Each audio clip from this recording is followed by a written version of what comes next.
Hello, I'm Joy. Hi, I'm Judy. And we are the Wise Caring Mentors. Yeah, and our business is called Wise Caring Mentoring. And we just recently put up a Facebook support group called At Your Wits End, Sanity for Family and Friends of Addicts. And we received a post today about basically feelings of powerlessness. Saying that the hardest thing for them in dealing with their addicted loved one is knowing I can't change anything, I can't make it better. Yeah. And I'm sure probably all of you can relate to that. So we wanted to make this video to address that experience and to hopefully shed some more light on what's happening when you have that experience. So, part of feeling powerlessness is, it's a whole complex of feelings, really. And some of them has to do with dread, feeling responsible for the other person.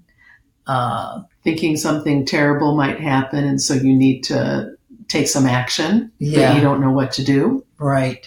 Definitely that. And, feelings of guilt, that's a big one right there. Feeling guilty about something you've done or you haven't done, or maybe feeling like you're responsible somehow for that person's addiction. So there's a whole lot, going on there. Yeah. And so we want to just kind of hopefully shed some light on that. Yeah, because we know how powerful those feelings are and how overwhelming they can be. And how real they seem. Yes, right? Of course. Yeah. So it's going to be a very intense experience. Yeah. Yeah. And it is true that you can't change your loved one's experience or make it better. But there's a possibility of seeing the situation differently. And in that, there's a different response that can happen. Yeah. You can actually have a different experience of those feelings of powerlessness. Yeah.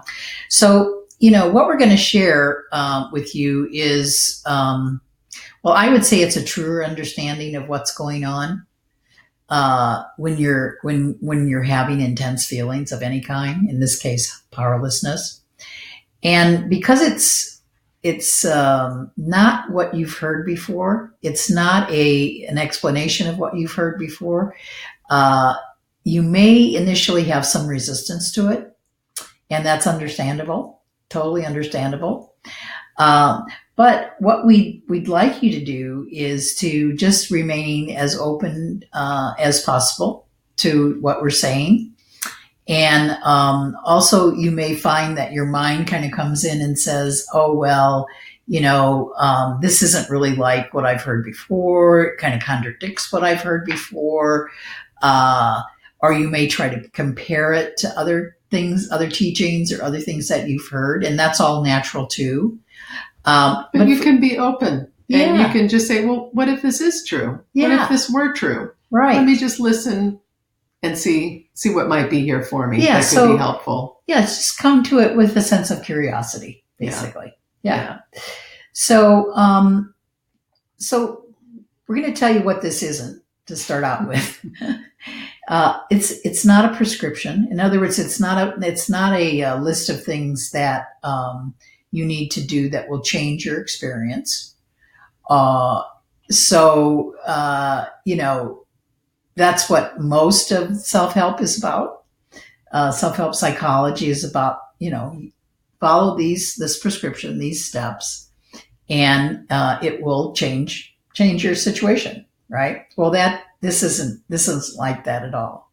Yeah. It's not a technique. So, Sorry. You don't have to, do any navel gazing or meditation or anything like that. Yeah. You can if you want, but that's not what this is. Yeah. And, but it is a description or an explanation of how our minds work as human beings. How our experience is created. Yes. Yeah. And so the basic understanding is that thought is creating our experience. In other words, the thoughts that move through our mind, and they're moving through our minds all the time. They're changing all the time. Those thoughts are what are actually creating our feelings and our experience of any of any situation that we're in. Moment to moment. Yeah. Moment to moment. So maybe we thought what we would do is give you a couple of examples that really kind of show this very clearly and things that we're sure you've experienced.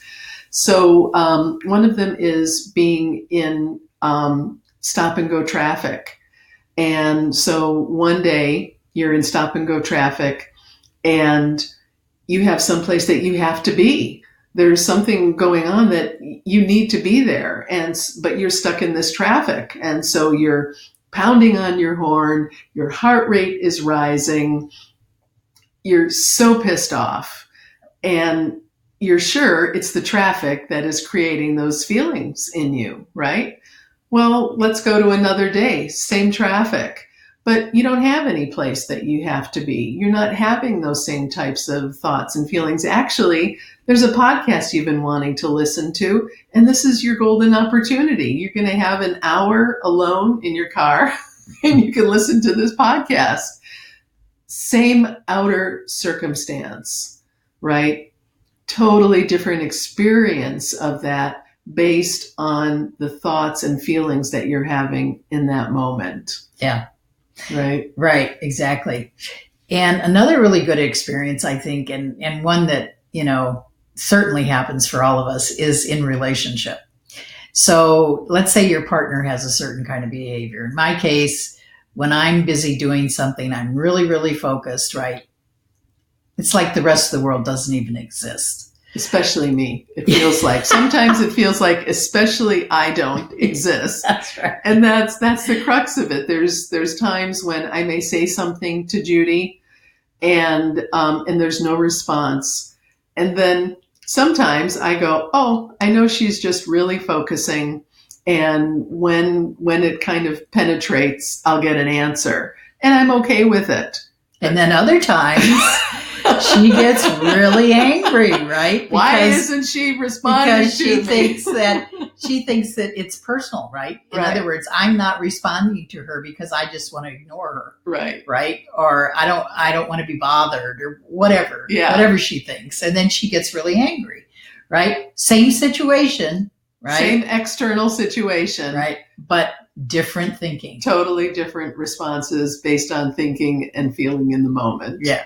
So I think those are two really good examples of what we're talking about. And you could apply that to the feelings of powerlessness as well, right? When you're in the grip of those feelings of powerlessness, it doesn't, you're not aware probably that there are all these thoughts moving through your mind, just like we were talking about earlier. Yeah. But there actually are those thoughts are there and they're going through your mind and they're creating your feelings in that moment. Yeah. And so really this is about you just sort of, noticing, like taking the opportunity to notice if there's a relationship between the thinking that's going through your mind and your feelings. So what if this is really true? That it's not actually the outside circumstance. In other words, it's not your loved one. It's not their behavior. It's not what they're doing, but it's the thinking that's in your mind in that moment that's creating your experience of powerlessness. That, and as a result of seeing that, what can happen is your whole being, your mind can calm down, right? Because you realize that in a sense, you've been fooled by your own thinking, that it's created all these feelings. Very right? innocently. Yeah, very innocently. Very innocently. Because this is an inside out understanding. Mostly, again, innocently, what we've been taught is that our experiences are coming from outside circumstances, events, and people, right? That's what we've all been taught. And so that's the way we've seen it. But actually, that's not what's happening because it's not possible for something outside of you to transmit a feeling into you. So just, let that kind of percolate, let it kind of, do its thing and see what you discover, right? Because it's possible that you don't have to suffer those types of thoughts of, I can't change anything, I can't make it better. Yeah. You don't necessarily have to suffer those. What can happen actually is compassion for yourself, compassion for your loved one, which I know you have that, but in those moments it can feel like there's so much suffering happening around these thoughts. So we'll just leave it here for you, and please respond to us. Let us know what you think of this and what's happening for you. Yeah, and let me just say that that's really the benefit. The benefit is that you just don't have to be tortured by your feelings, by those feelings that are so overwhelming. They become less and less overwhelming. They become less and less intense. And there's a possibility of new thought. There's a possibility of new responses coming from within you.